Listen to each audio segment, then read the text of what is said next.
पुढचं मिशन किंवा पुढचा टप्पा हा सगळा अंतराळामध्ये काय म्हणतात तिथं जाऊन स्वतःचं वर्चस्व सिद्ध करण्यासाठीचा आहे. तर आणखी काही वर्षांनी अशा गप्पा कानावर येऊ शकतात का, की आम्ही ना आता व्हेकेशनला म्हणून या ग्रहावर चाललोय, स्पेसमध्ये चाललोय किंवा आम्ही अवकाशात जाऊन फिरून येतोय. आकाश नाही, आता अवकाशात जाऊन फिरून येतोय. अशा गप्पा ऐकायला मिळू शकतात आपल्याला? इतक्या लगेच नाही. हां. म्हणजे काही अतिश्रीमंत लोकं कदाचित जाऊन येतील, पण आपल्या सगळ्यांसाठी नाही. त्याच्यामागचं कारण असं आहे बघा तुम्ही. आणि आत्ताचं ज्वलंत उदाहरण म्हणजे हे सुनीता विलियम्सचं. आज जाणार 4-6 दिवसासाठी होते, आज 8 महिने होऊन गेलेले आहेत. आणि परत आल्यावरती इतक्या महिन्यानंतर परत आल्यावरती तिचं काय होणार आहे?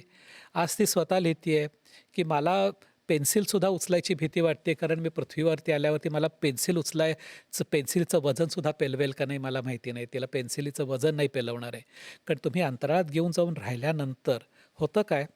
मगाशी आपण परत की आपला मेंदू इतका प्रचंड कॉम्प्लेक्स सिस्टम आहे, की एकदा तुम्ही अंतराळात गेलात आणि तुम्ही शून्य गुरुत्वीय बलामध्ये गेलात, की तिथे गुरुत्वाकर्षण नाही आहे, तर तुमचा मेंदू विसरतो, की आधी मेंदू चक्रावतो. पहिली एक गोष्ट म्हणजे मेंदू चक्रावतो, की आपल्याला पायाला वजन का नाही आहे ह्याच्या?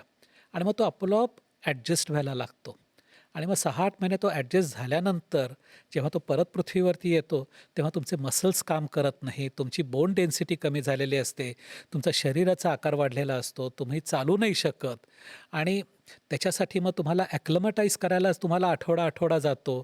जे अंतराळवीर परत आलेले आहेत काही दिवस राहून, तर त्यांनी सांगितलं आहे, की मला एखादं पुस्तक उचलायला किंवा चालायला भीती वाटत होती. जमिनीवरती उतरल्यानंतर ते स्वतः उभं राहून येऊ नव्हते शकत.